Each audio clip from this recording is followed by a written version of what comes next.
Good morning, good afternoon, good evening, depending on where you are. Dear audience, welcome to today's session, today's discussion.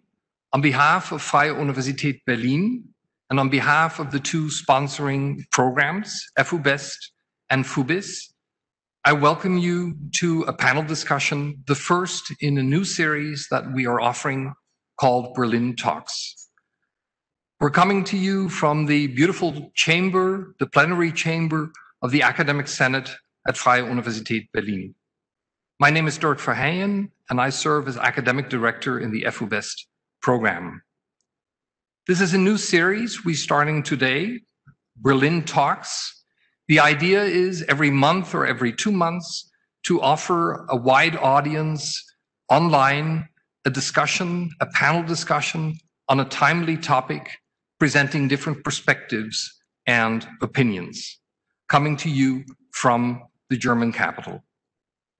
As I said, the sponsoring programs are FUBiS and FUBiS. Just a quick word about these two programs. FUBiS offers fall and spring semesters with German language instruction, as well as a broad menu of subject courses, most of them taught in English. We also offer an internship option after the spring semester. FUBiS stands for the Freie Universität Berlin International Summer and Winter University. And it is a program that offers 3 weeks in January and 4 and 6 week terms during the summer, also including German language instruction, subject courses, and the two programs have a broad range of social and excursion and field trip activities for the students who participate. Students come to these programs from all over the world. Before we get to tonight's event, I just want to make a few notes here. First of all, this event, this discussion will be recorded, but the identities of audience members is hidden. So that there is no way in which you as an audience member would be seen or known through the recording of this event. Secondly, we invite you to use the chat function to submit questions, not just towards the end, but already during our conversation, our discussion, so that we can pick up on these questions as the hour goes on. And thirdly, we invite you to, even if you don't submit a question, to drop a quick line through chat to indicate to us where you're located, because we're curious as to how many people in many different parts of the world might be checking into this event through their computer at this current time. So with that, let me get to today's topic. Several days ago, October 3rd, marked the 30th anniversary of the event known as German Unification or reunification. That is the coming back together of the two parts of Germany that had been divided after World War II. It was an event that few people had expected. It began, of course, with the surprising and turbulent fall of the wall in November of 1989. And then within a year, the two German states moved inexorably towards reunification. And so October 3rd, 1990 became one more day in the roller coaster ride, otherwise known as German history. And so what we want to do tonight is to reflect on the events associated with that unification, with that coming back together of the two parts of Germany, and look back, but also look into the future. What are the implications? How have things worked out or perhaps not worked out? What does society look like? What are the contours of German foreign policy? What has happened in the area of film and literature? What's the state of German society? All these aspects we want to at least touch on tonight. We obviously cannot cover them in great depth. That would not be possible within an hour. I'm joined tonight by 4 colleagues who teach in our programs. Dr. Martin Janda is historian. Dr. Marita Meyer is Germanistin, so German studies specialist. Dr. Klaus Müller is sociologist. And Mr. Rolf Schnelle is historian and also retired German diplomat. I have agreed with our panelists to begin with a very personal question, and I will have each of them give us a sense here, and that is, where were they when these events took place? How did it impact them personally and professionally? And I'll give the floor first to Dr. Martin Jander. Thank you, Dirk. On October 3rd, 1990, I started my career as a teacher and researcher in the field of history and political science at this wonderful Freie Universität Berlin. That was exactly the day when the two German post-war states were unified. I knew at that day very well a hard time will come. I had visited the communist German dictatorship often. I had a lot of friends over there. So I knew the transformation from dictatorship to democracy, that is a complicated thing. Thank you for this first answer, and we turn to Dr. Pillar. When the wall came down, I was in the midst of my final exam for my MA at the University of Heidelberg, so in the deep West.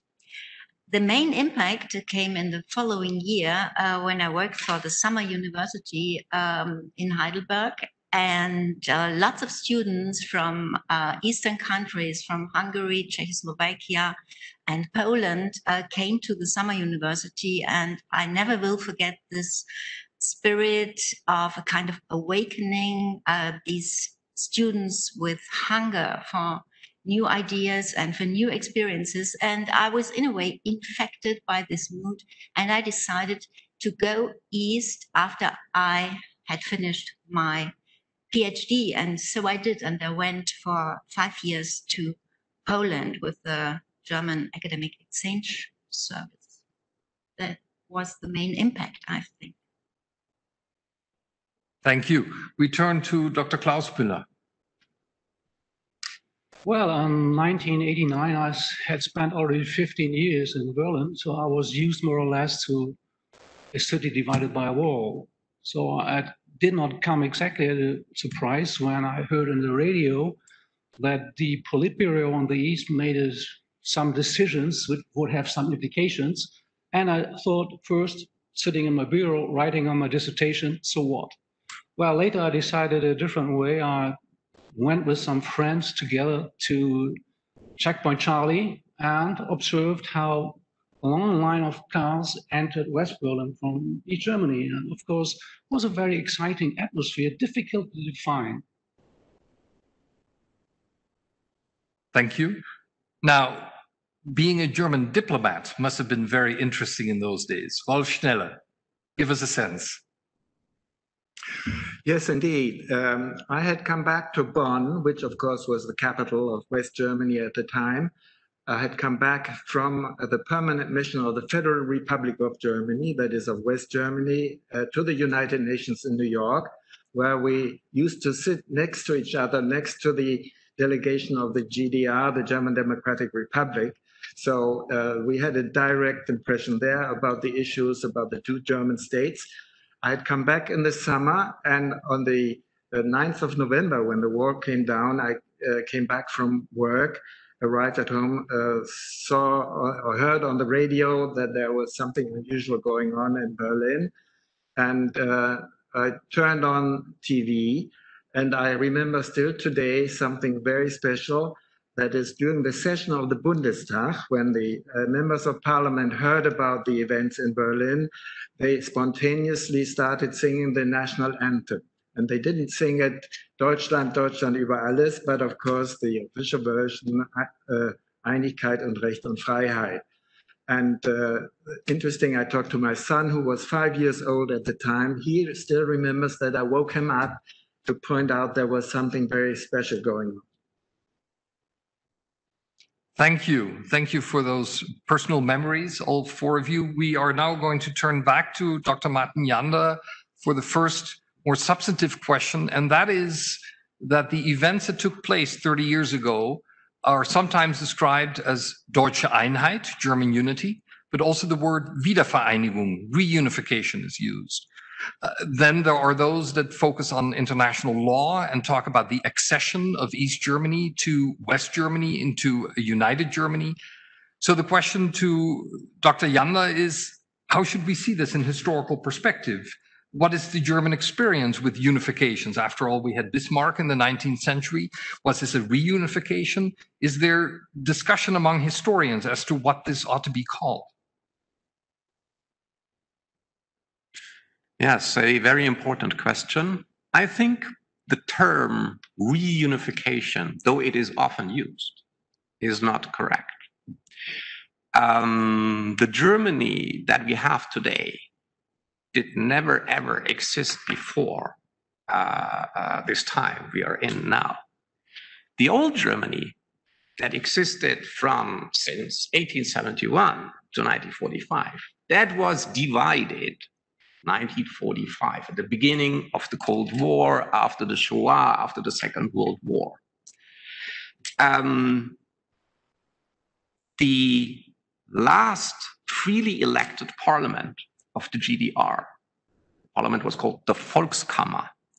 They decided, 1990, they want to join the Federal Republic of Germany. And that is exactly what happened on October 3rd, 1990. They became part of the Constitution of the Federal Republic of West Germany.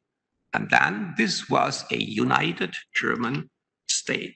So I think the term reunification is wrong, and in my eyes, it is misleading. Today, often people asked, are we a united German nation? Are we one nation again? I think this is the wrong question. After the two world wars, which Germany had started, after the crimes of National Socialism, the most important question are, has Germany really transformed into a democratic republic? Does it really give respect to all the citizenship rights of all its citizens? Is it still committed to those people that have been victims of the National Socialists? And last but not least, does Germany really follow all the things that are written down in the Charter of the United Nations? We will come back to this question of the German past and how it plays out today. I want to turn to a bit of a sociological perspective with Dr. Klaus Müller. Martin Janda just spoke about the notion of nationhood. One sometimes hears people saying Germany may be one nation or one country, but it is really two societies. It still has an East-West divide. Many of our viewers may have heard the expressions Ossi and Wessi, which were very prevalent after reunification or after unification, after the events of 1990. So the question to you, Klaus, as sociologist is, what do we have to look for here? What analysis can we make? Sort of an X-ray of the contemporary Germany. Is this really two societies, East-West? After all, regionalism is also a North-South issue in Germany. So how do you look at this as a sociologist? Well, I think this is a well-posed question because social processes are working a little different from legal processes and political processes. And it would be relatively difficult to describe what German unification is in sociological terms, simply because unification is not a sociological concept. Unification more or less referred to the transfer of a legal, political, and economic order from the West to the East. So on this level, you can have a unification relatively fast. From a sociological point of view, the complicated processes which were set in motion in 1989 had to be observed and described on different levels. So first of all, I think it was a process of a breakaway from a Soviet type of society organized on totally different principles to a democratic capitalistic market system. And so we would have to distinguish 4 levels. We had a change from a planned economy to a competitive market economy. We had a switch from an ideology of Marxism-Leninism to a pluralistic, open culture. We had a switch from a one-party political system to a multi-party system with competing parties. And finally, perhaps most important from a sociological point of view, the breakaway of a social structure where life courses, career patterns were defined from the very beginning, where you practically had no unemployment, and the East Germans then had to adapt to a totally new world. As was to be expected, this created some difficulties, and these difficulties, problems, didn't stop with the first elections. So it's not the case when East Germany became an elective democracy, suddenly the social problems disappeared.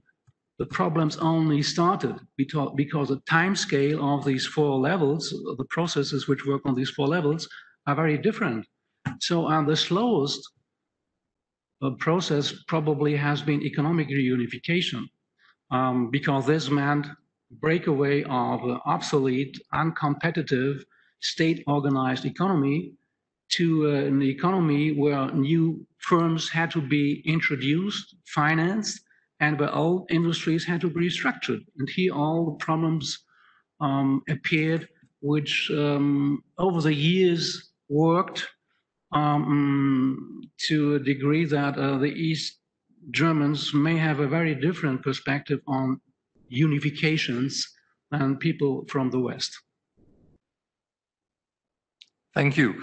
The societal turbulence that you describe for this period that in Germany is often referred to as the Wende, as the change, is also accompanied, to use another German word, with a great deal of Umbruch, great deal of turbulent change and things familiar passing by the wayside and new things coming in. Dr. Marita Meyer, you take the point of view here of culture, of literature, film for tonight. If we just take literature for a moment, was there something called a Wendeliteratur, a literature that reflected some of the things that Klaus Müller has just been talking about from a sociological point of view? Yes, in fact, there was a Wendeliteratur. There was a so-called Wende roman. It was written mostly by a new generation of writers from the East. Thomas Bossig, Ingo Schulze, later Uwe Telkamp, or Jana Hensel.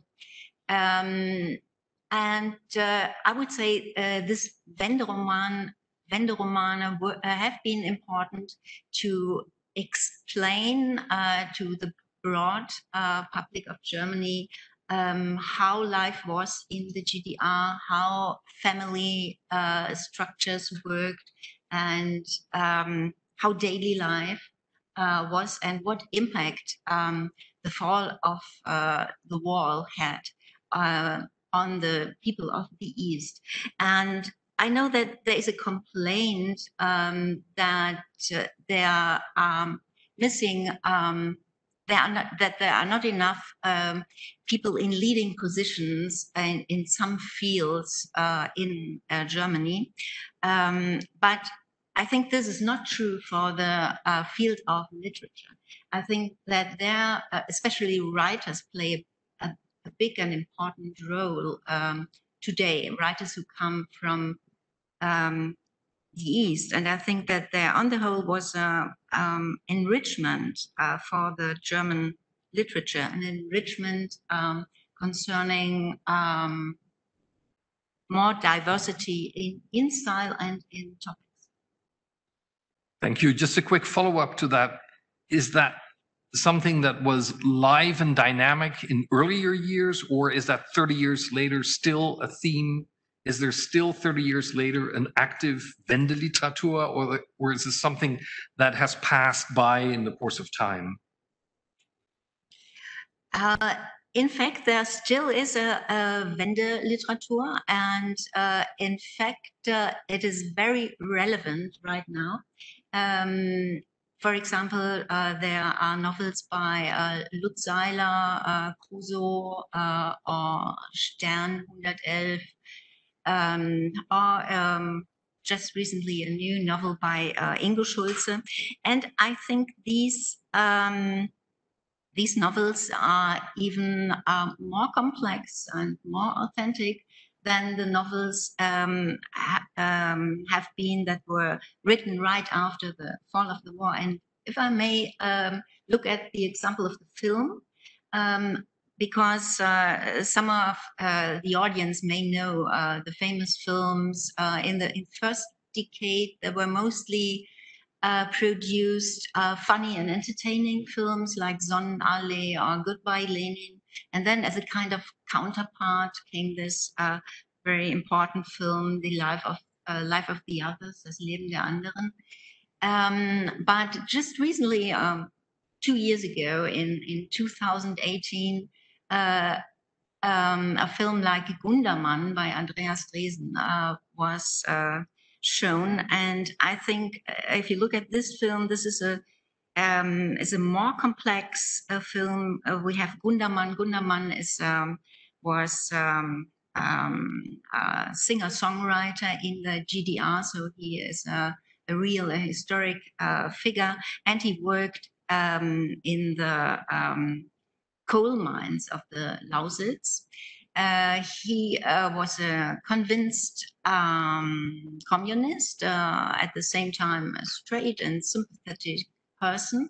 And after the fall of the wall, he is accused by victims because he wrote reports for the Staatssicherheit, and he feels very ashamed, not only because of this writing, but also because he seems to have a kind of amnesia. He has forgotten everything. So this is a film full of empathy, and it is critical at the same time. And it's, I think it is a more interesting and more complex film than the first films, or the films of the first decades we have seen. And so this is a recommendation to look this film. Thank you very much. We now want to switch out of the domestic contours of things in more of an international direction. And we're going to turn to Rolf Schnelle. When Germany unified, when the two parts of Germany fused together, so to speak, the international scene witnessed the so-called 2+4 negotiations to two German states and the four victors of World War II. And anyone observing that unfolding might have had the sense, well, here comes the peace settlement that never was in 1945, decades later, through the 2+4 agreement, because it's exactly these two German states with these four key countries out of the World War II situation. So is that fair to say that that was a kind of a belated peace settlement, or how should we interpret the importance of this 2+4 treaty?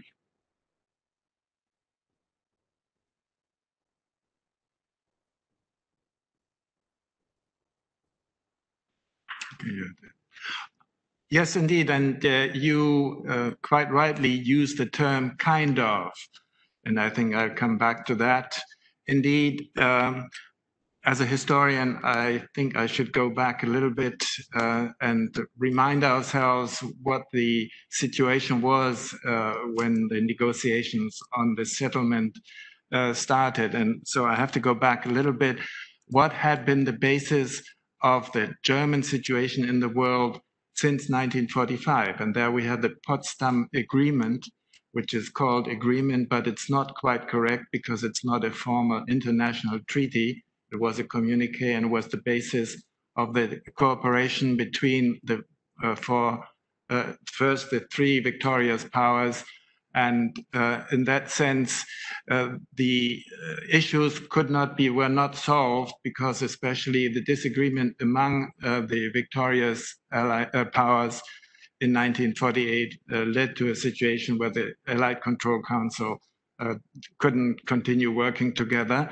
So in that sense, the German question, as it was called since then, always remained open until 1989, 1990. And what is important here is that the treaty was arrived at in 1990. That was called the Treaty on the Final Settlement with respect to Germany. So it's not a peace treaty. The term itself shows it's a kind of a hybrid or whatever you want to call it. I would maybe use the German word Ersatztreaty. This is not quite serious, of course, but it's a kind of a peace treaty. And of course, the background to it was that people remembered the previous peace treaty after World War I, the Versailles Treaty, with all its problems and consequences. We can't go into it here, but basically one of the essential elements was borders and reparations. And that was, again, an issue here for the negotiations. Now, the question is, why not a peace treaty? There were about more than 50 nations in a state of war with Germany. So you could have seen that would have been rather complicated to bring all these nations together who all had their claims for reparations against Germany that happened during the Third Reich. So what is the reason why not a peace treaty? There are two elements. One, the four powers were in charge. They still saw themselves as being the masters of the fate of Germany. So it was logical to say, we, the four powers, will have to decide on how and if we want to give up our position as the political control of all of Germany.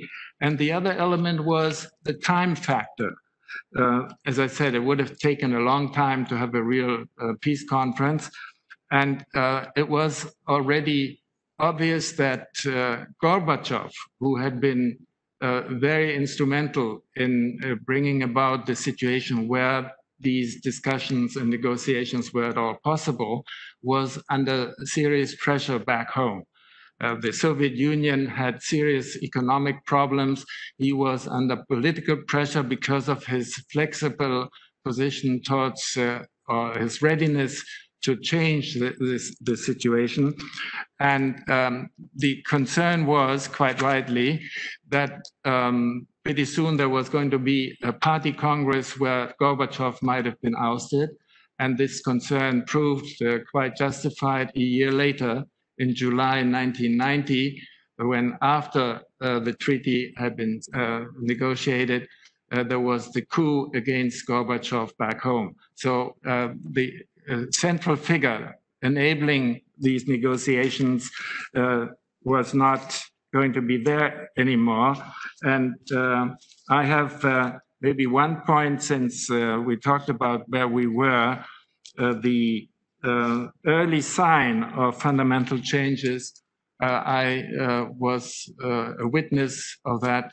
Gorbachev's speech at the United Nations General Assembly in December 1988, where he announced huge unilateral disarmament measures.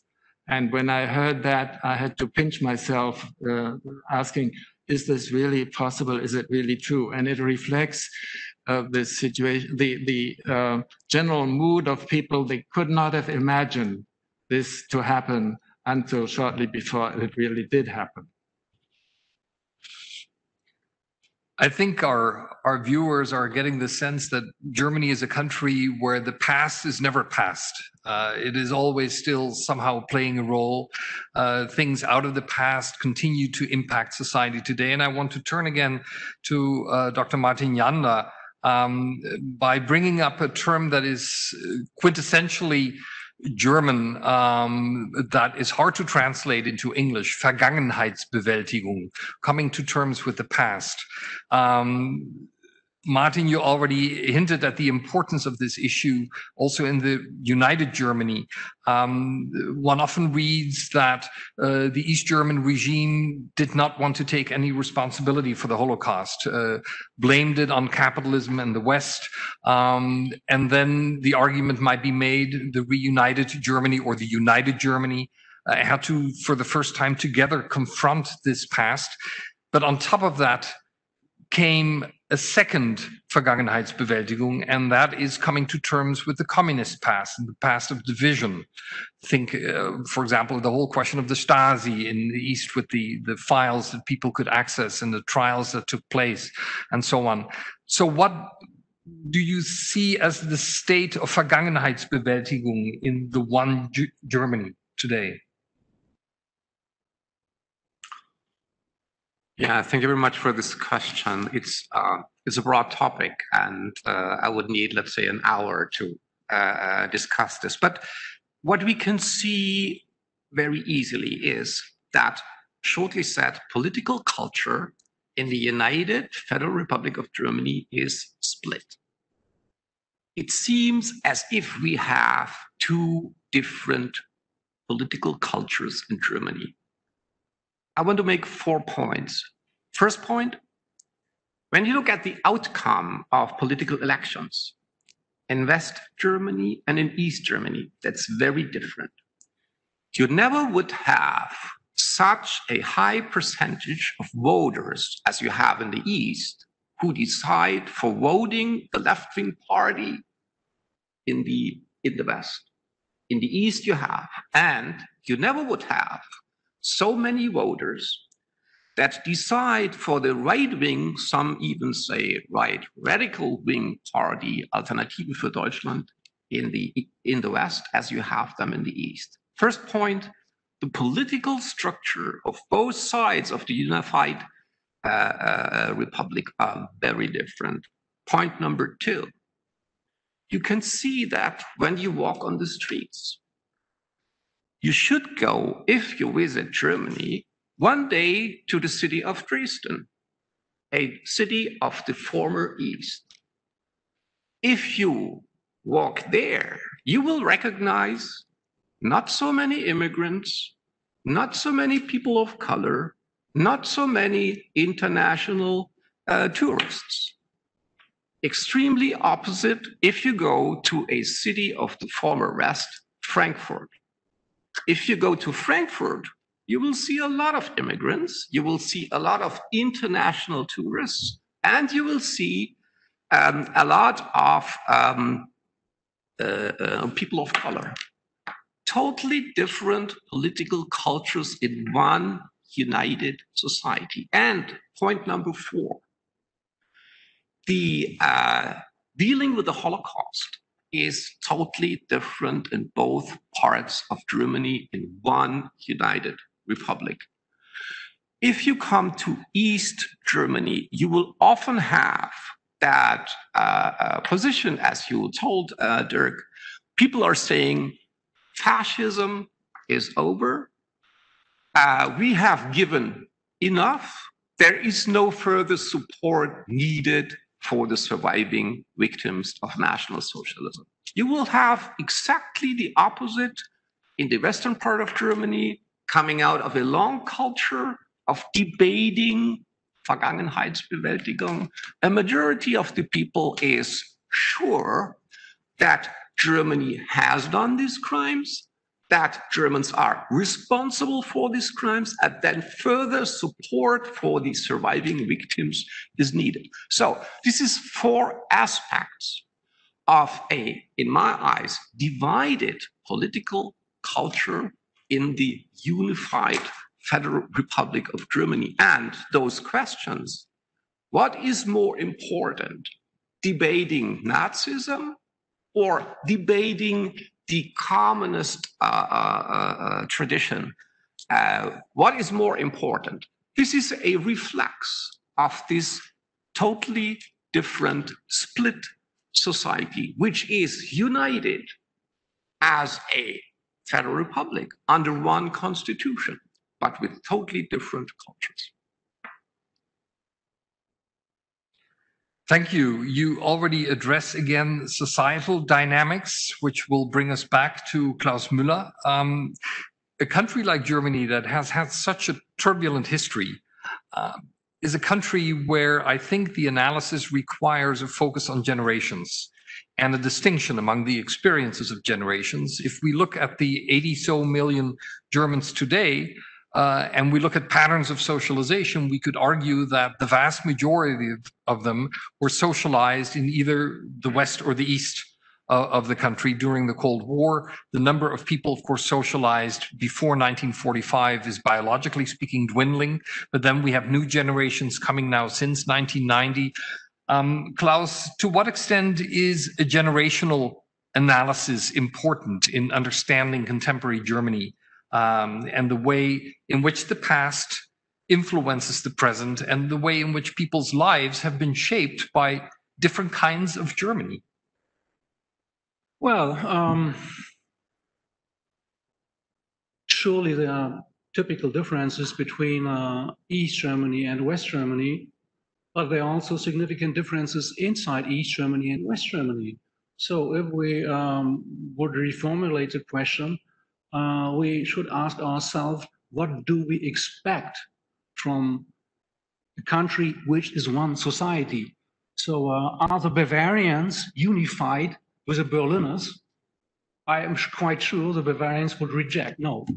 And so why are we confronted with the question that if the country, Westerners and Easterners, are unified? So this says something about expectations. And I think the expectations, behind the expectations, political cultures in the West and the East are a little different. So here are differences coming out of a communist system, which was centrally guided and organized and put on a centralized ideology. The desire for unification in the East surely is larger than in the West. But we should also realize that the unification is not simply a psychological act or result of psychological perceptions, it's also an administrative act. So we have, for example, in the East, we have Länders, so which means states, which are simply put together by an administrative act, Sachsen-Anhalt. We have the same in the West, Bavaria and Franconia.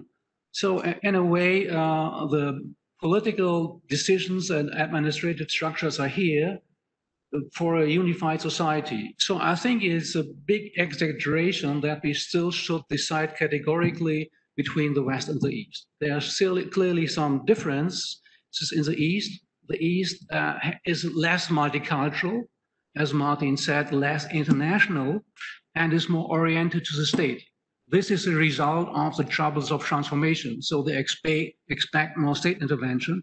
The West is from the very beginning more decentralized, and let's say after decades of re-education, more liberal than the East.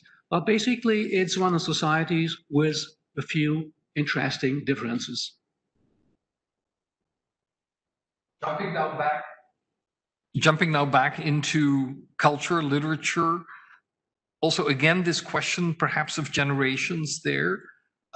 There were, of course, people who were active filmmakers, also on the literary scene of an older generation when unification came. Younger generations came. Do we see some relevance there in terms of generations when we're looking at literature and film, particularly in the eastern part of the country? What about the younger writers? Do they look at things differently than their elders? Is there something, were there tensions there? Perhaps writers who were prominent before 1990 who lost some of their audience and now new younger writers came. Can you maybe discuss some of the new writers, the younger writers, how they're different from, say, some of the older ones?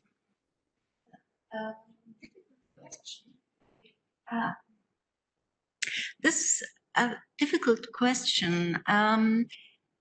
I think that there are many differences in between the different generations. So I wouldn't speak of one generation coming from the East or one maybe younger or older ones. There are many differences between people.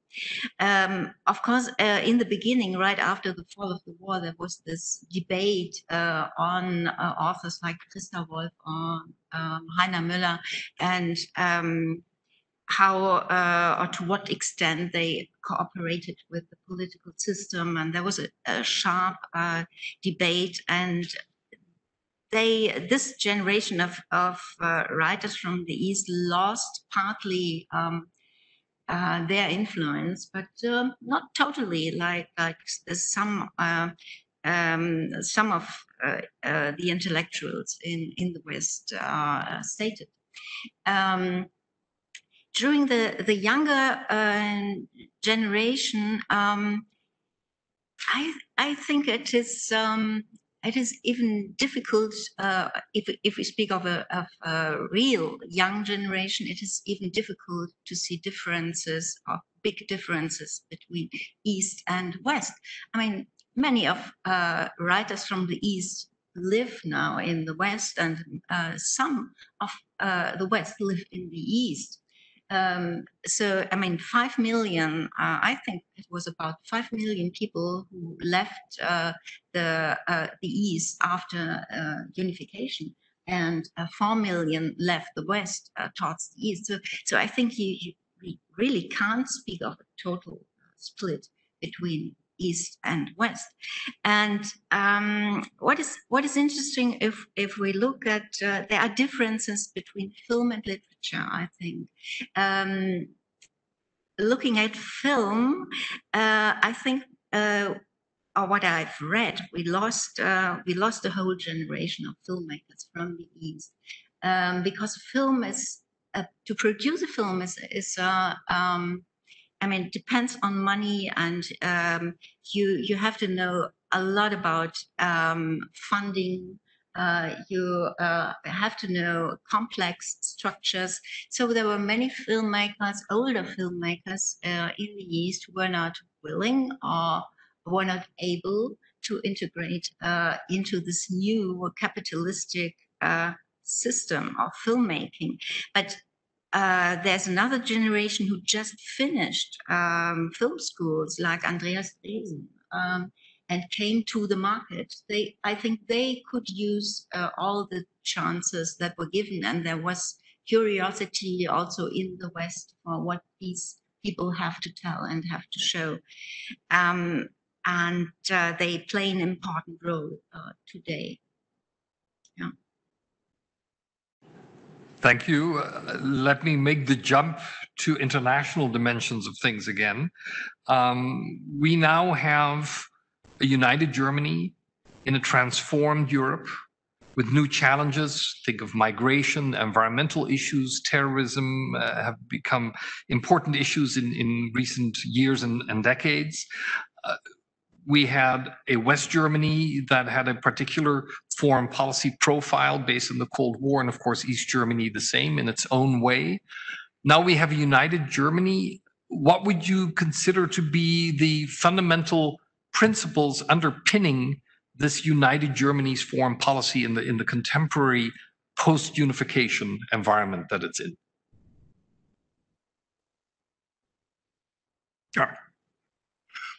Yes, indeed. The return of history is a little bit, again, for me as a historian, of course, a very relevant aspect of this.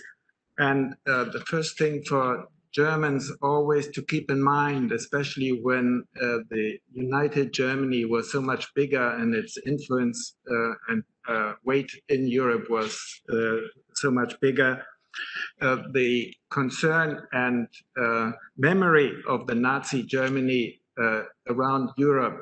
Of course, it was strongest in the Soviet Union, in France, and in Great Britain. And I myself experienced it when I was posted in Oslo in the Norwegian parliament, when one left-wing parliamentarian said, when the Norwegians were discussing whether they wanted to join the European Union, the argument was the Germans will now try to achieve by economic means what they did not succeed by military means. And which shows that it is always close to the surface when you scratch a little bit. This concern about a strong Germany is everywhere.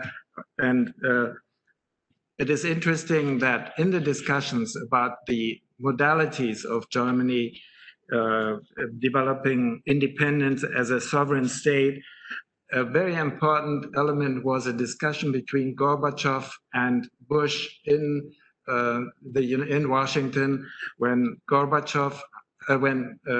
Bush asked Gorbachev, "What would you prefer, Germany integrated in NATO, or one that is neutral, unfettered?" And of course, that was quite a strong argument for Gorbachev to think, hey, maybe it's better that Germany is integrated into NATO under control, continued control of the United States. So that is an important element that Germans always had to keep in mind. And so the principles that you referred to, I think, are really best embodied in Article 25 and 26 of the German Constitution, the Grundgesetz. Article 25 about international law is integral part of federal law. The text is, "The general rules of public international law shall be an integral part of federal law. They shall take precedence over the laws and shall directly create rights and duties for the inhabitants of the federal territory." And the Article 26, ban on war of aggression. Acts tending to and undertaken with the intent to disturb the peaceful relations between nations, especially to prepare for aggressive war, shall be unconstitutional. They shall be made a punishable offense. And I think those are really the fundamental principles, the leitmotif of our general approach to foreign policy, to our international relations. And I can show this, could show this all the way through in various contexts. And in a way, it is important to know that when people complain about Germany not doing enough for NATO, for instance, not spending enough money on defense expenditure, I told people when I gave a talk to Americans during the Iraq War to explain why Germany was not enthusiastic in joining the Americans in that war. I said, just imagine reversing roles. If Germany were the country that is actively pushing for going into Iraq and attacking Iraq, and America was hesitant, was against it, what do you think the general reaction of the public, of the media in America would be like? It would be, here you go, the Germans at it again. And so I told Americans, we looked more at the dangers of action rather than inaction. And I said this basic attitude that comes out again and again is basically success of re-education after 1945, when the Germans were sort of reoriented away from its old bad spirits. Just a quick follow-up, and also tying again back to your personal experience. The principles that you describe in many ways were principles, of course, also guiding West German foreign policy. And they continued in certain ways in the United Germany. To what extent do you know perhaps to what extent were diplomats from the former East Germany taken into the United German Foreign Service, or was that even possible? We have the case, of course, also with some of the soldiers of the National People's Army, but what about the diplomatic corps? Very interesting question indeed. And I was asked about one colleague from New York with whom I had sort of quite close contacts when he was considered maybe joining the Foreign Service of United Germany. And at the time, this guy had been very relaxed and quite self-critical about the GDR. At the time in New York, I decided he must be 150% guy that he can afford to be that open.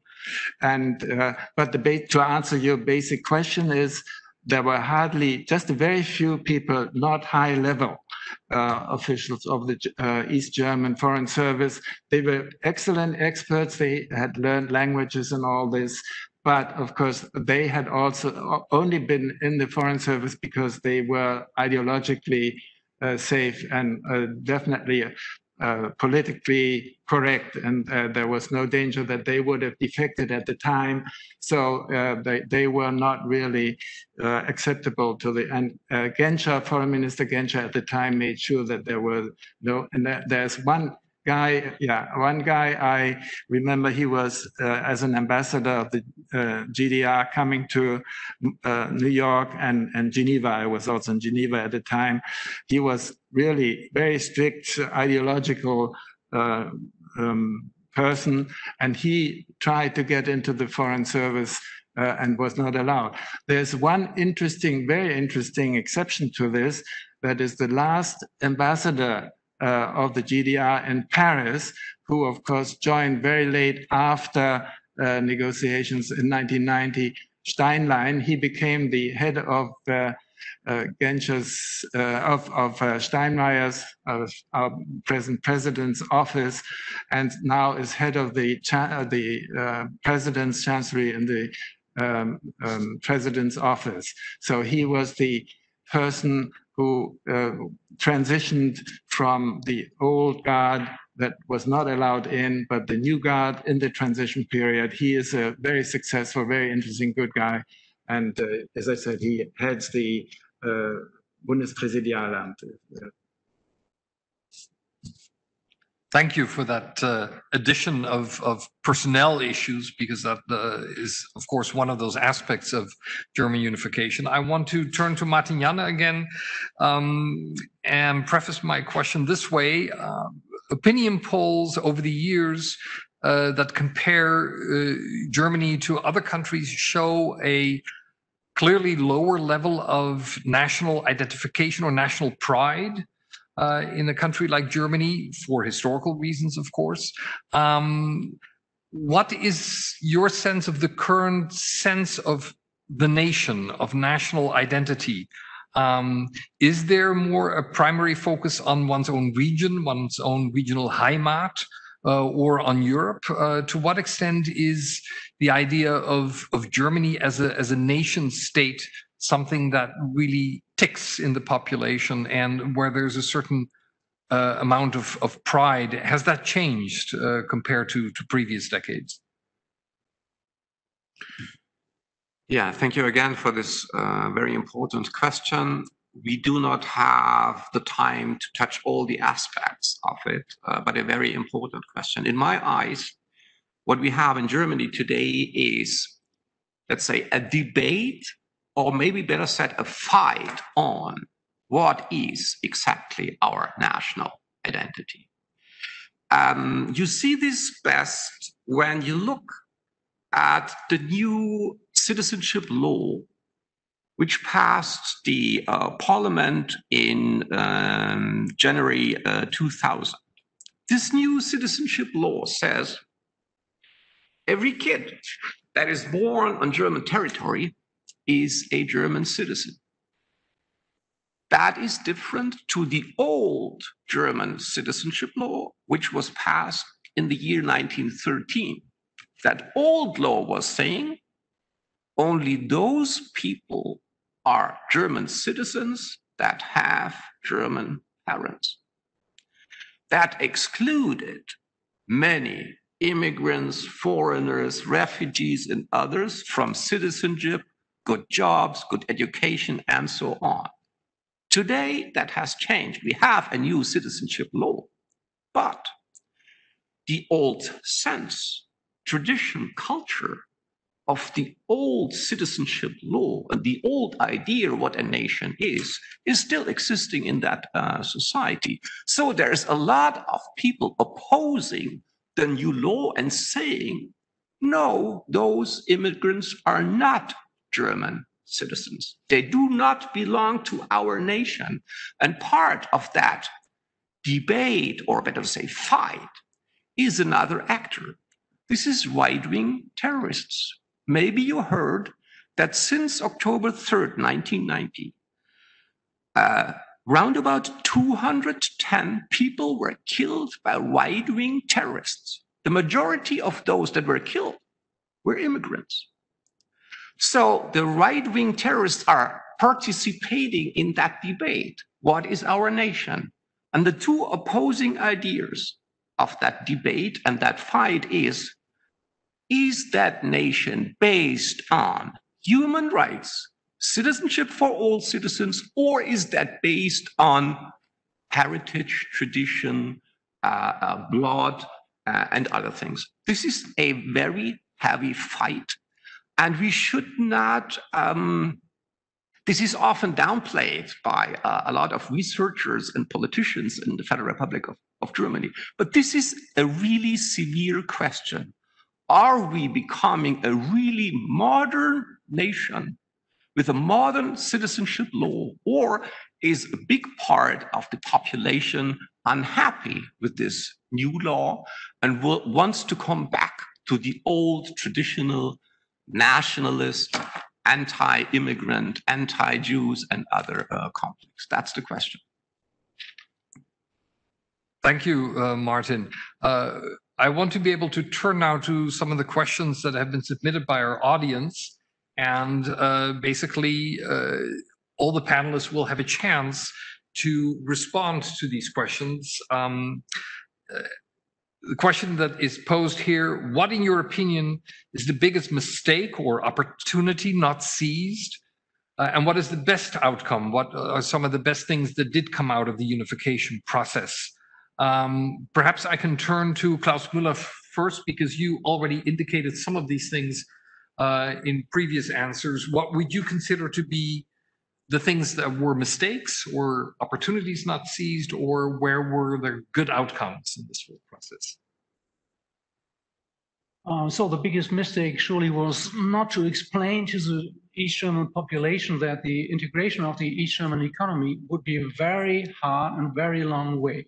So the illusion that the markets would do the job was an illusion, and with severe consequences, and produced a lot of frustration.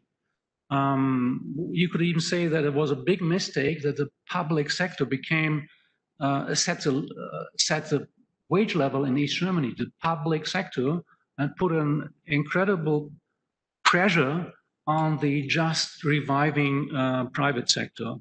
The best outcome, there are many good outcomes. The best outcome from my personal point of view has been the transfer of the Western university structure to the East. So in a very short time, many universities were set off and have an important regional function, like Frankfurt Oder, Europe University. And scaling more down to my personal field, the East German sociology became very well integrated and is very active in the German society of sociology. Would someone else like to respond to this question? Otherwise, we turn to maybe a second question here. Here's a question asked: is there a memorial to the unification that speaks to people from both former German states? If not, what could it look like, and where would it be? Of course, there are plans for such a memorial. Maybe, Martin, do you want to talk about memorialization of unification and say something about the current design? I assume you're familiar with it. So that would be created in the center of Berlin, the famous Wippe, the monument that is planned. Maybe you want to address this question. Yes, thank you very much. I think there is one very big missed thing. On April 12th, 1990, the Volkskammer, the last freely elected parliament of the GDR, they were giving a resolution where all the members of the parliament agreed. This declaration, called Gemeinsame Erklärung, said, and this was new for GDR, we say that we are responsible for the crimes that the Nazis have committed. We guarantee, I do not know the text by heart, but we guarantee to Poland that we will never ever want to have parts of their country. We guarantee the Soviet Union that we remember the horrific war that Germany has fought against Soviet Union and so on. So they were coming to all the very important points of the so-called West German debate on Vergangenheit, and they agreed to all of them, which was new because the GDR as a state never had done this. If you look at German politics today, you never ever will see anyone who mentions that document. This was coming out of this revolt against the dictatorship in the GDR. It was not recognized by West German politics. That is one of the very big mistakes of this process of unification, because the members of the Volkskammer, in that moment, they started to agree to something that is today called the West German form of discussing the past. In that moment, April 12th, 1990, we were able to see, no, there was the opposition against the communist regime, which had learned from the West German debate and tried to adopt it. This is today our biggest problem, but it has to do with that the Western politics did not go forward to that position and say, okay, let's do that again, and let's do that in a common way. Thank you, Martin. I want to turn to a question now that was posed that it clearly is in the international realm, so we will toss that to Rolf Schnelle. I'll read the question. It has become obvious that the Germans are integral to the cohesion of states throughout Europe, so to the process of European integration. Has Germany become the hegemon of the European Union, even without a dominant militaristic presence? This kind of connects to things that you addressed earlier. How would you deal with this question? Yes, indeed. It reflects again the problem we have being economically the biggest nation within the European Union in Europe.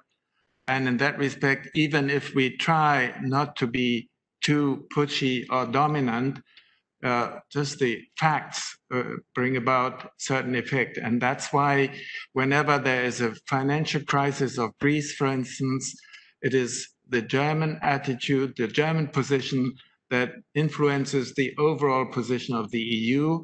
And the reaction then will be that our Chancellor, Mrs. Merkel, is put into cartoons showing the Hitler position or something. So very quickly, all these lingering sort of fears about German dominance come out whenever the factual weight of the German economy in Europe has an effect, which of course cannot be denied. But on the other hand, Mrs. Merkel, I think, is really a very good representative of this Germany in that she is low-key and not a sort of dominant person, and as some other presidents of other countries sometimes are.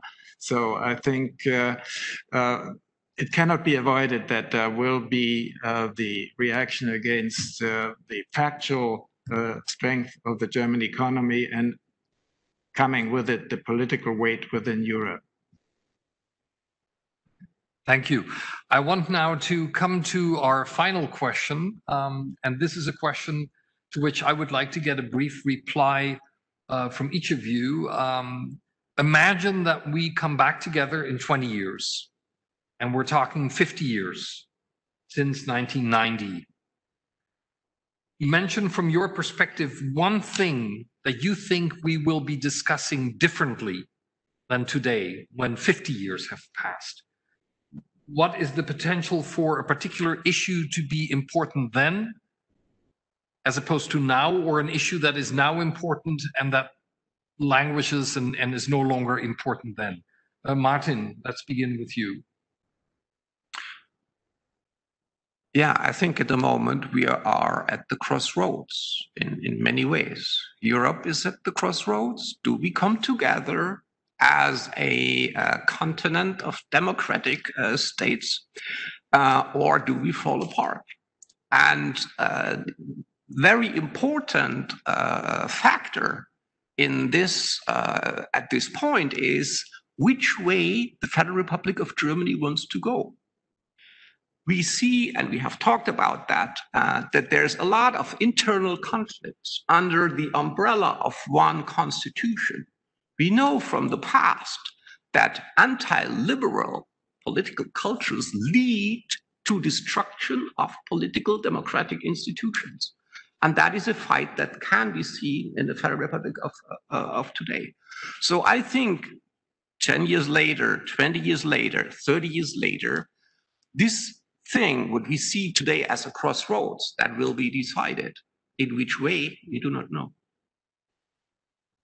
Thank you, Martin. Marita, how do you see this from a Germanistic point of view in terms of film or literature? If you have to imagine a crystal ball in 20 years, what's your best guess? I think, and I read when I listen to artists from the East, that there are many stories that have not been told yet. And I could imagine that some of these stories can be told in the coming years and even in 20 years. For example, what really happened during unification process? Where did politicians from the East go to? What happened to the people who made the revolution? There are many stories that we don't talk about, and there is still a big novelist or some big filmmakers who can find material there, I'm sure. Thank you, Marita. Klaus, look in your crystal ball as a sociologist. You have 20 years to go.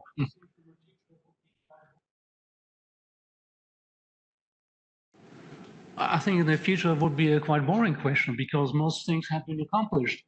If we talk about the common ideal at the time of unification, I think Jürgen Habermas was quite right. It was a strong currency. Germany really identify with the economy. And one of the main reasons the East Germans liked to join the West was the economy. So the magnet theory of the 1950s somehow worked. So the East Germans got the Deutschmark, and now we both have the euro. So I think also on the level of symbolic monetary integration, problems are solved. The rest are smaller differences. Rolf. This is, of course, at my age, a very ambitious time frame that you are setting here. So let's not go into that. But given the short-term memory of people, especially of young people nowadays, people in 20 years will not really remember much of what we're discussing these days. And I dare not predict what the issues are that will confront us. If you think how unexpected the Corona crisis has hit us, and how I had never imagined unification of Germany to be able. I remember in the 1960s when I was in France, I was asked about a Frenchman, how do you think things are going to go? And I said, no way that the two Germanys will ever be able to get together. And he answered, the national cohesion will prevail and you will get together. That was in the 1960s. So I would say, I would not dare to make any predictions of what the issues are in 20 years' time. Thank you, Rolf. So you leave something to develop by surprise. Dear audience, we are coming now to the conclusion of today's discussion. In many areas, of course, we've only been able to scratch the surface. This is a complex topic. It has many ramifications out of the past, out of the present, into the future. I want to thank the four panelists for sharing their experience and their wisdom, their insights on these various questions. I want to thank our technical support team that has made possible the smooth running of this first production in this new series called Berlin Talks. And I want to thank you, the audience, for having tuned in. I hope you have enjoyed the discussion, learned perhaps something new, gotten a variety of insights here. This event, again, was recorded and we will post it on our YouTube channel. And I just want to give you a little preview of our next event, which is coming up on November 19th, again at 7 p.m. Berlin time. The topic there will be an analysis of the US elections, assuming that at that point, most of the votes have been counted. We shall see how that all turns out. We will have an interesting panel lined up. We're going to have some representatives of the John F. Kennedy Institute here at Freie Universität, the program of North American Studies. We will have a former German ambassador to Washington who will join the panel, and we will have the head of the New York Times office, the bureau chief here in Berlin. So with that, again, I thank you, the audience, for having tuned in, for being part of the start of this new series. I wish you good health and join us again in 1 month.